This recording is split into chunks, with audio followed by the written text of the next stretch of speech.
Yes, it's the flag of Kentucky, and that's a that's a turkey feather from the beautiful walking trail, bicycle trail in between Greenville, Kentucky, and Central City, Kentucky.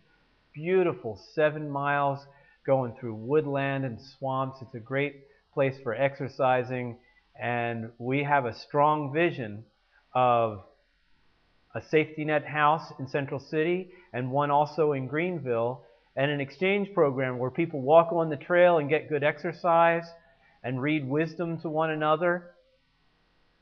But there's a little bit of a problem being a stranger called into an area that where we haven't been before, James and I. Um,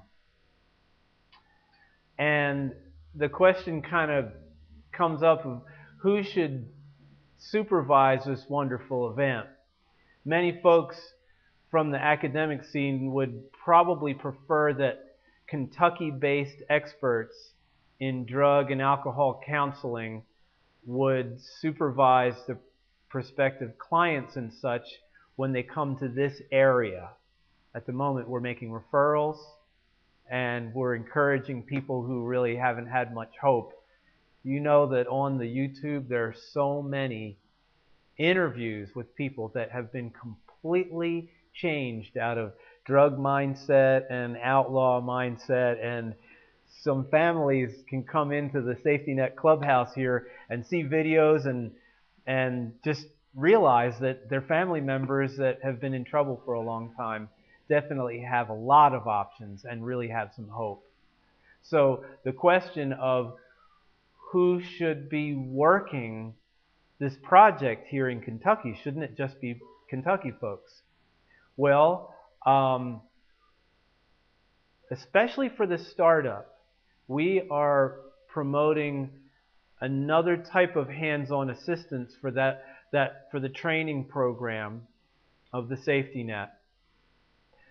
We're putting the idea on the table. We're asserting that ordinary people who are graduates of faith-based drug and detox programs are scattered all around the U.S. They've got actual certificates in counseling, in being directors or assistant directors of centers, and they're really the ones that are equipped to do this work because they've been through it and they have intimate knowledge and experience concerning the problems of the clients and the reactions of the local people and how to deal with the friends and the families and how to deal with all the problems effectively. We have been referring people to a group called Mission Teens. They have a website. It's missionteens.com, and it is not just for teenagers. It started out with teenagers in New Jersey, which is where I'm from originally. Mission Teens has 14 centers around the country. They're free. You get 3 meals a day. You get a lot of love from a lot of interesting, funny, encouraging people. And when you come out of the Mission Teens program, you really have both the equivalent of maybe 2 years of Bible college, but also an experience that a lot of people don't get, which is the experience of literally on the field kind of work, because as you strengthen, you're actually strengthening others that are coming in, the little ones, the new ones. Mission Teens and Mission Bible Training Centers are all around the country, and they are really wonderful. The graduates of these places are literally ready to come to Kentucky and completely staff a building or a center that we've prepared. They've said to us that the Safety Net program can operate very well under the umbrella of Mission Teens, and they are willing to share with us curriculum and all sorts of other things at very low startup costs. Basically, it's just a building and some equipment. These centers are amazing. We're going to be posting some videos of interviews with some of these people that are in the centers and have graduated from the centers. You know, they pray for toilet paper and macaroni and cheese makings and veggies and stuff like that. It's great.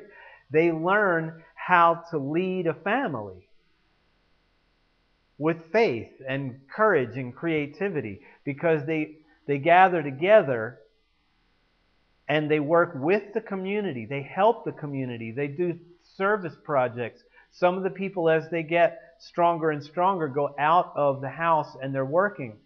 But they're coming back home to a family that's sweet in the spirit. Some ideas, some preparations. We're saying hello from the Safety Net Clubhouse, and we're saying we appreciate you, and we'd like you to go and visit the little website that's barely developed but is starting. This is all volunteer. You've got people coming here from Florida to tromp around in a county that they've never been before. James Stone, David Bowden, and Audrey Lintner, and some other friends and family, and lots of people from around here have been putting in time and money and effort.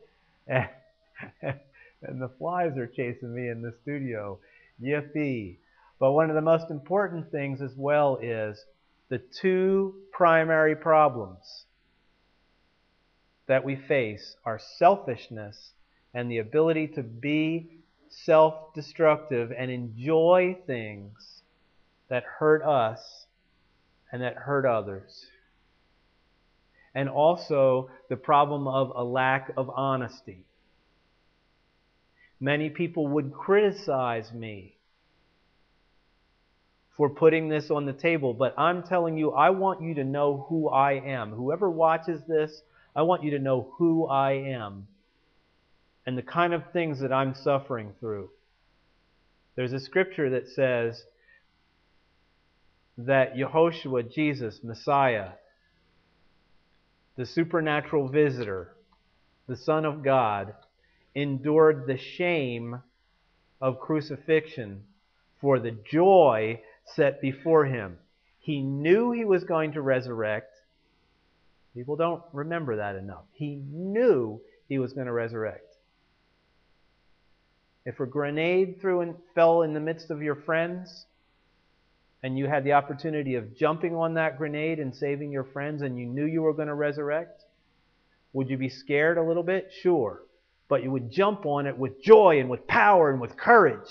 That is what Jesus did. You may think that's a fairy tale, but he was predicted for thousands of years in an unchanged book.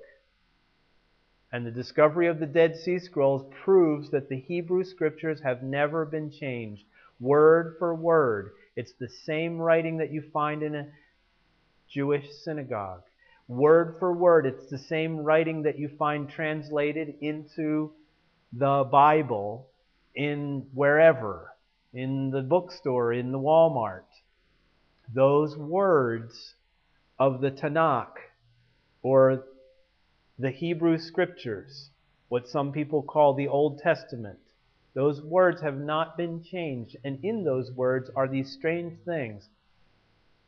They gambled for his clothes. They pierced his hands and his feet. He was despised. He did not remain in death. None of his bones were broken. Before the temple is destroyed, the Eternal One will come to the temple. These things are amazing. They are truly wonderful. The Spirit that has designed all existence above gender, that Spirit has made male and female, and the sweetness of the loving kindness across the genders and the bringing forth of children and generations. That is the Spirit